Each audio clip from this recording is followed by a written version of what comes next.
हिंदी रचनाकार समूह में हमारे दर्शकों का स्वागत है। मैं हूं डॉक्टर संतलाल। आज मेरे साथ स्टूडियो में खास मेहमान श्री प्रमोद शंकर शुक्ल प्रमोद उपस्थित हैं। श्री प्रमोद शंकर शुक्ल प्रमोद हिंदी के वरिष्ठ कवि हैं और विशेष रूप से ओज की कविताएं लिखते हैं। आज हम उनसे बातचीत करेंगे। श्री प्रमोद शंकर शुक्ल प्रमोद जी, हिंदी रचनाकार समूह के स्टूडियो में आपका स्वागत है। सबसे पहले आपसे हम यह जानना चाहेंगे कि आपको लिखने की प्रेरणा कहाँ से प्राप्त हुई? मैं जब 6ठी क्लास का विद्यार्थी था तो मैगजीन निकला करती थी, उसमें कविताएं, लेख और ये सब मांगे गए जी। मुझ में भी प्रेरणा हुई क्योंकि घर में गोष्ठी हुआ करती थी, कवि आते थे, उनका आदर सत्कार घर के बच्चे ही करते थे जी। जलपान वगैरह वो अपने हाथ से लाते तो थे। वहीं से आपको प्रेरणा मिली लिखने? वहीं से प्रेरणा मिली और एक टूटी फूटी कविता लिखी और वो छप गई उसमें। आपको याद है वो कविता? नहीं, बहुत अब तो कविता नहीं याद है। याद है। तो अच्छा, परिवार का क्या वातावरण रहा है उस समय? परिवार का वातावरण तो ये था कि मेरी सारी बहनें, मेरे भाई, मेरे बुआ, रिश्तेदारों में जी। औरतें और पुरुष दोनों कुछ न कुछ कविताएं किया करते थे जी। यही प्रभाव नहीं, प्रभाव ये कि नौकर भी उस समय समस्या पूर्ति होती थी। जब दूसरा कोई समस्या पूर्ति करता था तो आखिरी लाइन वो खुद कह देते थे। यानी परिवार का वातावरण साहित्यिक था? साहित्यिक था। और लक्ष्मी और सरस्वती की माँ की कृपा मेरे पिता की पीढ़ी से है। मैं जहाँ तक मुझे जानकारी है कि आपका परिवार जमींदारों का परिवार था और आपके पिताजी को लोग राजा साहब कहते थे और वे भी जो है कविता के प्रेमी भी थे और कविताएं भी लिखा करते थे। हाँ। तो उनके बारे में, आप अपने पिताजी के बारे में कुछ बताएं। जब से 1925 में जी। भगवान बख्श सिंह, जिनका नाम आपने सुना होगा, जी। वो पिता के चातुर मंडल के मेरुदंड थे जी। उन्हीं की प्रेरणा से इस चातुर मंडल का उद्भव हुआ जी। फिर तो वो इतना विकसित हुआ कि उत्तर प्रदेश और अन्य राज्यों में भी उसका बहुमुखी विकास हुआ। जी जी। तो ये अंतर्राष्ट्रीय चातुर मंडल सन 1925 में स्थापित हुआ। हाँ। इससे कौन कौन से कवि उस समय के जुड़े हुए थे? इस समय विजयनंदन जी थे, हमारे रशीद जी थे जो जिनको पुरस्कृत भी किया गया है, चंद्रमणि जी थे, द्विजहंस जी थे, कौतुक जी थे, हास्य के कवि। अच्छा। बहुत वो मस्तराम थे, मेरे बड़े भाई जी कृष्ण शंकर शुक्ल थे जी। आशुकवि जगमोहन नाथ अवस्थी भी इससे जुड़े थे शुरू में। आपने अच्छा किया आशुकवि जगमोहन नाथ अवस्थी का नाम लिया। आशुकवि जगमोहन नाथ अवस्थी की जब मृत्यु हुई तो प्रोफेसर सूर्य प्रसाद दीक्षित ने उनकी शोक संवेदना में लिखा था कि आशु कविता का आज सूर्य अस्त हो गया। अस्त हो गया। आपको क्या लगता है कि अब आशु कविता नहीं हो रही है या आशु कविता मर चुकी है? इसका मुख्य कारण है कि जनजीवन में स्वतंत्रता के 30 साल बाद जी जो नई पीढ़ी आई है, इसमें हिंदी के प्रति अभाव की भावना जी उनमें विशेषकर है जी। और हास्य का कोई वो हो या नौटंकी हो, इस तरह की चीज़ों पे ज़्यादा रुझान हो गया है। काव्य से लोग सिमट गए हैं। मैंने अपने बचपन में देखा है कि नीरज जी आते थे, पंत जी आते थे, रंग जी आते थे, ये बच्चन जी आते थे और हमारे पिताजी उसके कवि सम्मेलन की रायबरेली में अध्यक्षता करते थे। जी जी। ये लोग वहाँ पे करने के बाद जब ख़त्म होता था तो उस समय यातायात के साधन नहीं थे जी तो वो मेरे यहाँ रुकते थे और वहाँ भी एक गोष्ठी हो जाती थी। जी जी जी। उसका प्रभाव आप पर पड़ा। बहुत आप लोग पड़ा, छोटे छोटे थे, बहुत कवियों की सेवा का पुरस्कार आप सबको मिला, आशीर्वाद मिला। आशीर्वाद मिला। अच्छा प्रमोद शंकर जी, ये बताएं कि आज़ादी के पूर्व ही अंतर्राष्ट्रीय चातुर्मंडल की स्थापना आपके पिताजी पंडित रामावतार शुक्ल चातुर ने की और ठाकुर भगवान बकर सिंह ने मिल करके की। हाँ। तो स्नेही मंडल से इनका जुड़ाव कैसे रहा? गया प्रसाद शुक्ल जो जिनके बारे में कहा जाता है कि वह एक कवियों का स्कूल चलाते थे, हाँ। सुकवि निकालते थे, तो वहाँ से इनका जुड़ाव कैसे रहा? ये जुड़ाव ये था कि जैसे एक माँ की कोख में न जन्म लेकर के, अलग अलग जन्म लेकर के भाई सहोदर हमारे पिता के थे जी, और एक दूसरे का बड़ा सम्मान किया करते थे। जी जैसे कि आचार्य महावीर प्रसाद द्विवेदी के गांव में कवि सम्मेलन हर वर्ष हुआ करता था, जी वो भी अपनी वो लेके आते थे, ये भी अपनी लेके जाते थे। गोंडा में होता था, जी सीतापुर में होता था, जी, जी। लखीमपुर खीरी में होता था, जी। उन्नाव में होता था, रायबरेली में होता था। ये इन जगहों पर ये सब एकत्रित होते थे और बड़ा भाईचारे का नाता था। तो क्या उस समय कवि सम्मेलनों की धूम सी रहती थी? बहुत ज़्यादा वो था और बगैर बुलाए 1000-1500 पब्लिक जी साहित्य से इतना प्रेम रखती थी कि वहाँ आती थी। और तब तो माइक वगैरह का बहुत ही कम जी वो था, फिर रात साइलेंस होता था। अगर पंत जी सबसे मतलब मध्यम आवाज़ जो है जी। स्वर उनके थे जी और वो जब कविता पढ़ते थे अगर कोई बोल देता था तो उसके पीछे वाला उसकी चपत लगा देता। तो क्या अनुशासन कवि सम्मेलनों में भी चलता था? बहुत था। तो क्या आपको लगता है कि पहले के कवि सम्मेलनों में आवाज के कवि सम्मेलनों में अंतर आ गया है, उनकी गुणवत्ता में गिरावट आ गई है? बिल्कुल आ गई है और उसका मुख्य कारण ये है जी कि अपनी राष्ट्रभाषा को देश की सरकार ने, राज्य की सरकार ने वो महत्व नहीं दिया। जी और उसका कारण था कि जो प्रमुख रूप से भारत के नेता थे उनकी सारी शिक्षाएं जो हैं विदेशों में हुई। आज़ादी की लड़ाई भी अंतर्राष्ट्रीय चातुर्मंडल के समय में चल रही थी। चल रही थी। आज अंतर्राष्ट्रीय चातुर्मंडल आज भी चल रहा है, आप उसके अध्यक्ष हैं। तो आज़ादी की लड़ाई में अंतर्राष्ट्रीय चातुर्मंडल का क्या योगदान रहा है?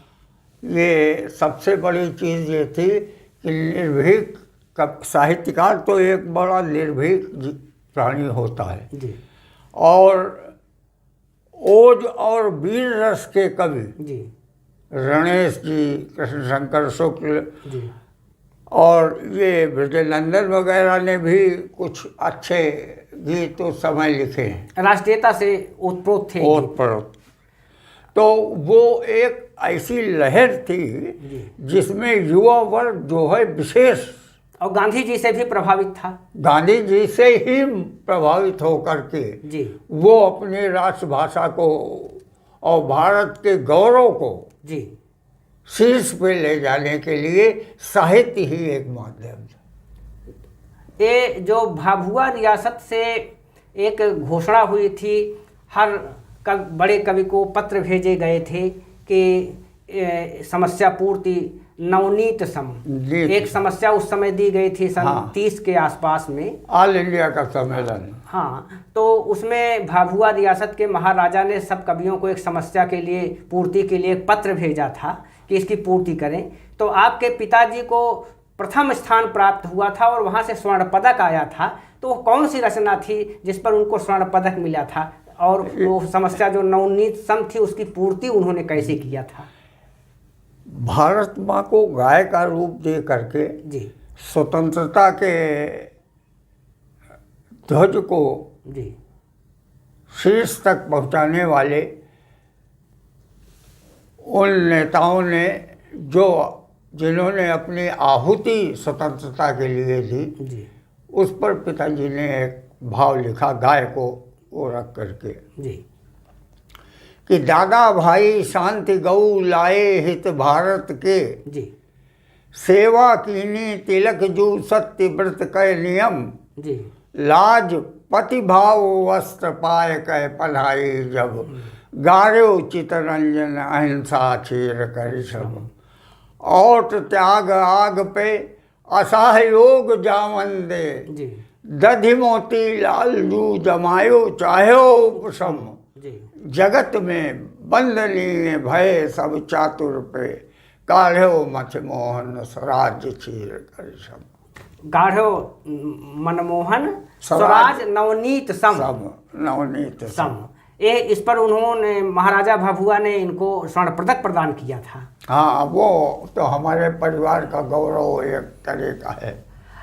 सुना है कि ब्रजनंदन को भी कहीं किसी राजा ने इनकी कविता पर प्रसन्न होकर के मोटर दिया था। हाँ, गौरव ये खजूर गांव के जब महाराजा का निधन हुआ जी तो महाबावन के उसमें इनको सैयादाल और ये और दुनिया भर का हाथी घोड़ा, तो इन्होंने कहा हाथी घोड़ा हम कहाँ पालेंगे, तो इनको कार दी गई जी। और जब कार दी गई, कार तो इन्होंने भाई हमारे पास न ड्राइवर है और न पेट्रोल का खर्चा है, मैं तो गरीब आदमी हूँ जी 2 साल का आप दीजिए। तो उन्होंने एक ड्राइवर और 2 साल के लिए पेट्रोल का खर्चा जी उन्होंने दिया। जी और ये सब जगह रजवाड़ों में घूमा करते थे जी ब्रजनंदन जी। जी अच्छे का मतलब क्या बात है ब्रज भाषा के। जी। तो ये उसी गाड़ी पे चढ़ करके हर जगह आया जाया करते थे। अच्छा, अच्छा। और 2 साल के बाद वो गाड़ी लालगंज में उनके स्टेशन जो है जी रेलवे स्टेशन, उन्हीं के पास इनका घर है, वहीं पे खड़ी रही और अंत तक वो उन्होंने कबाड़ियों को भी नहीं दिया, बेकार हो गई थी, इतना प्रेम था। ये मेरी धरोहर है। यानी राजा महाराजाओं के यहाँ भी कवियों का मान था बहुत था। सुना है कि महाराजा अयोध्या ने ददुआ साहब ने लसीराम को हाथी इनाम में दिया था। अरे हाथी दिया था, ऊँट पे वो भूषण के भाई को असरफियाँ दी थी, और रास्ते में अपने गांव आते समय उन्होंने सब दान कर दिया। जी जी जी। ये मतलब उदार चित्त था। जी जी। कितना भव्य उनका मानसिक स्तर था। ये आपके ही परिवार में पंडित कृष्ण शंकर शुक्ल हुए हैं, जो वीर रस के कवि थे और आशु कवि भी थे। हाँ, तो इनके बारे में आप कुछ बताएं हम लोगों को। अब भाई इनके बारे में तो मैं सुनता ही हूँ। हाँ मेरी पैदाइश 36 में हुई और 37 में उनकी डेथ हो गई जी। तो मैं 1 साल का था जी। मगर उनके विषय में जो सुनता था, उनको कई शौक थे। एक तो पहलवानी का शौक था जी, और दूसरा काव्य के उसमें जी। ये वीर रस के कवि थे, तो जगह जगह बुलाए जाते थे। यहाँ तक कि महावीर प्रसाद द्विवेदी आचार्य जी ने जी उनके विषय में लिखा है कि इनकी बेनी माधव बावनी रचित जो वो है, ये भूषण की बावनी के बाद मुझे दूसरी पुस्तक देखने में आई। बहुत सुंदर। गांधी जी ने भी यही लिखा है। जी जी जी। उनका कोई छंद आपको याद है? हाँ हाँ, सुनाए हमारे दर्शकों को। हिंदू हिंद लाज को अधर्म से बचाता कौन, वाह। विश्व चमकाता देश भाल का सितारा कौन, एकता दिखाता वीर पथ पे चलाता कौन, शत्रु ही पे कृष्ण मारता दुधारा कौन, आन बान शान पे सहर्ष बलिदान होना, सबको सिखाता दुखी दीनन सहारा कौन, बेनी माधव सिंह जो न लेता अवतार यहाँ, जानता जहान में बताओ बैसवारा कौन। बहुत सुंदर, बहुत सुंदर। यानी कि महाराज शिवाजी के गुणगान को गायन करना अपना धर्म समझा, वैसे ही कृष्ण शंकर शुक्ल ने राणा बेनी माधव के यश का गुणगान करना अपना धर्म समझा था। बिल्कुल सही बात। ये बड़ी बात होती है, ये बड़ी बात होती है। अच्छा दादा, आप भी वीर रस के कवि हैं, आपने अन्य विषयों पर क्या क्या लिखा है, हमारे दर्शकों को कुछ बताएं। अब आपने वीर रस की बात कर दी है जी, तो बलिदानियों ने अपना सर्वस्व देश के स्वतंत्रता के लिए न्यौछावर कर दिया। जी, आज वर्तमान उसमें जी, इन नेताओं के प्रति क्या उनका असंतोष है जी, और फिर क्या उनका आक्रोश है जी, और भविष्य क्या है, जी, ये तीन बातें जी, चैन से किसी भी क्षण जीने न दूंगा कुर्सियों पर मैं, जी, रंग बलिदानी धरा का है शहीदी आचरण में, जी, युग पुरुष बन वीरता की बात दोहराई युगों में, जी। तुम मरो मारी मारूंगा तुम्हें सीताहरण में। बहुत सुंदर, बहुत सुंदर। अच्छा, ये बताएं कि ठाकुर भगवान बकत सिंह किसी कवि सम्मेलन में गए थे, तो उनकी कविता पर प्रसन्न होकर के जगन्नाथ दास रत्नाकर ने उनको अपने गले की सोने की चेन दे दी थी पुरस्कार में। हाँ, इसके लिए जी, एक लेख आपके द्वारा भी लिखा गया है। जी, जी, और एक लेख सुधाकर सिंह, जी, इन्होंने भी लिखा है। भगवान बकत सिंह का जन्म चिलौली के राजघराने में जी, हुआ था जी, और असंतोष बस ये इधर चले आए थे। जी, और ये राजा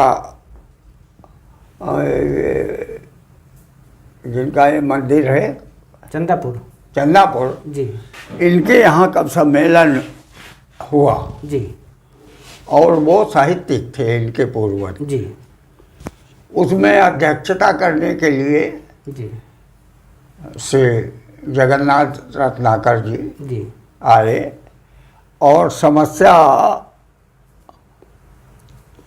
दी गई थी। बसंती बयार बयरन बहाए लगी, जी, ये समस्या में सारे कवियों ने तो पढ़ा, जी, मगर जब भगवान बकत सिंह का नंबर आया, इन्होंने जब पढ़ा, जी, तो रत्नाकर जी वहाँ से उठ करके आकर के इनके चरण छुए जी, और अपने सोने के गले से जंजीर उतार के इनको पहना दी थी। ये बड़ा मतलब चातुर्मंडल का गौरव है, जी। उसका स्वाभिमान है, और भगवान बकत सिंह तो उनका तो। अपने पिताजी के बाद अंतर्राष्ट्रीय चातुर्मंडल के अध्यक्ष आप हैं, और अंतर्राष्ट्रीय चातुर्मंडल की स्थापना सन 1925 में हुई थी। सन 2025 में इसका 100 वर्ष पूरा 100 वर्ष पूरा होगा। तो इस 100 वर्ष पूरा होने के उपलक्ष्य में आपने कोई योजना तैयार की? क्योंकि किसी संस्था के लिए 100 वर्ष पूरा होना बहुत गौरव की बात होती है, बड़ी बात होती है। बिल्कुल आपकी कोई योजना है? हाँ, मेरा अपना विचार है कि इसको बड़े भव्य रूप से जी वो करेंगे जी। और जितने आज तक मैंने जिन जिन लोगों को सम्मानित किया है जी, उनकी उपस्थिति उसमें अनिवार्य होगी। अरे वाह, बहुत सुंदर। और नए लोगों को भी आप जोड़ेंगे? जोड़ेंगे। आज की कविता में आपको गिरावट देखने को मिल रही है या कविता का वही तेवर इस समय भी बरकरार है? सवाल ये उठता है कि गीत, छंद, जी कवित्व, जी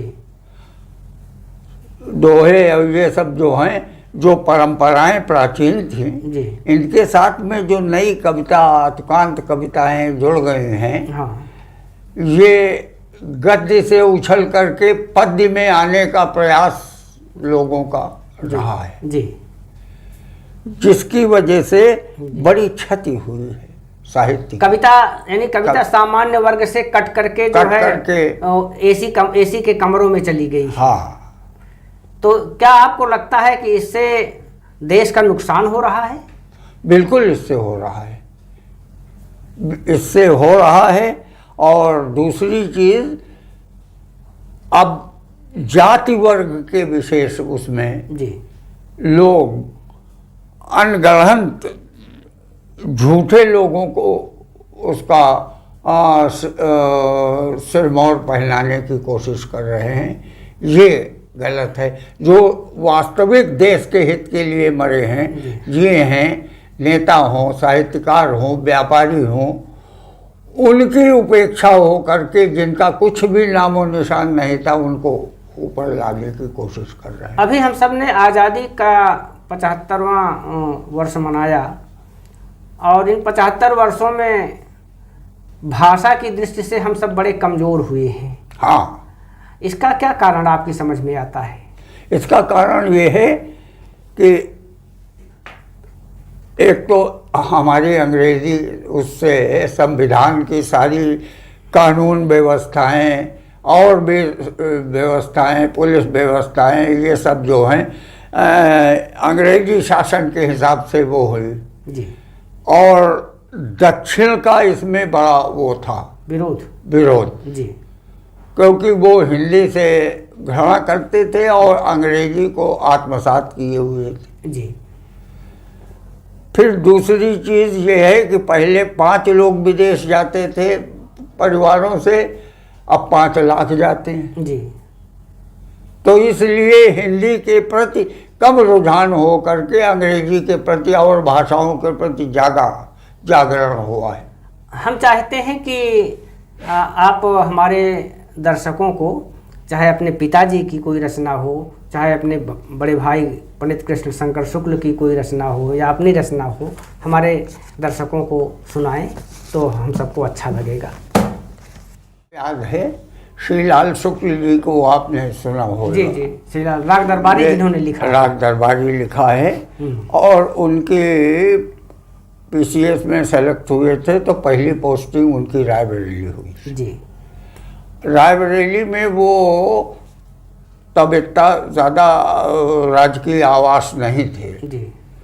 तो हमारे चचा प्रभु टाउन में रहते थे, उन्हीं के साथ, उनके लड़के इन्हीं के साथ पढ़े थे तो वो 1 साल तक वहीं रहे जब तक राजकीय वो नहीं हुआ। वहाँ समस्या पूर्ति जी, पिताजी जिंदा थे तो उन्होंने समस्या दी थी कजरा करो जी। उस कजरा करो में पिताजी ने समस्या पूर्ति की वो की थी जी। तलफत बार बिन मीन जो स्नेह भरी अखियाँ वियोगिन दाह दा आहन भरा करो भावत नबूटी त्यों अनूठी हूँ सजीवनी सी जी। मंत्र तंत्र जंत्र कोटि कोटि कदरा करो जी। आओ घनश्याम पाए सांवरी सुरति श्याम चातुर समोद पीर अंतर हरा करो पहुँच कर युग आंगुरीन सो स्नेह सान पहुँच कर युग आंगुरीन सो स्नेह सान तेरे पद पंकज की रज कजरा करो। बहुत सुंदर, बहुत सुंदर। और उन्होंने उठ करके भाई के साथ में थे, आके पैर छुए पापा हमारे पिताजी के जी जी जी। और सबने इस छंद को बड़ा सराहा। अब आप कहें तो हम जी एक मुक्तक सुना दें। बिल्कुल बिल्कुल, हमारे दर्शकों को आप सुनाएं। सितारों को केवल गगन चाहिए जी। सितारों को केवल गगन चाहिए चमन को भी सुंदर सुमन चाहिए जो वतन के लिए हैं जिए और मरे अश्रुपूरित उन्हें भी नमन चाहिए। बहुत सुंदर, बहुत सुंदर। राष्ट्रीय प्रेम की वंदना चाहिए राष्ट्रीय प्रेम की वंदना चाहिए द्रोहियों की सदा भर्त्सना चाहिए जी। माँ के आंचल को आके उघारे कोई, सर को उसके तुरंत काटना चाहिए। बहुत सुंदर, बहुत सुंदर, बहुत सुंदर। धन्यवाद। शुक्ल जी, आज आप हिंदी रचनाकार स्टूडियो के अंदर बैठे हैं। आज आपको यहाँ पर आकर के कैसा लग रहा है और हमारे दर्शकों को आप क्या संदेश देना चाहते हैं? भाई सबसे बड़ी चीज़ तो ये है कि आज मेरा जो इंटरव्यू यहाँ पे आप लोगों ने लिया है, इससे मैं अपने गौरव से ज़्यादा अनुभव करता हूँ कि मेरे पिता का गौरव बढ़ा है। मैं उसके लिए आप सबका आभारी हूँ। और ये हर साहित्यकार अगर उसका घर का कोई भी पहले साहित्यकार रहा है और उसका इंटरव्यू हो, तो वो भी यही समझें कि ये उनके यश का पताका फहरा रहे हैं। बहुत धन्यवाद।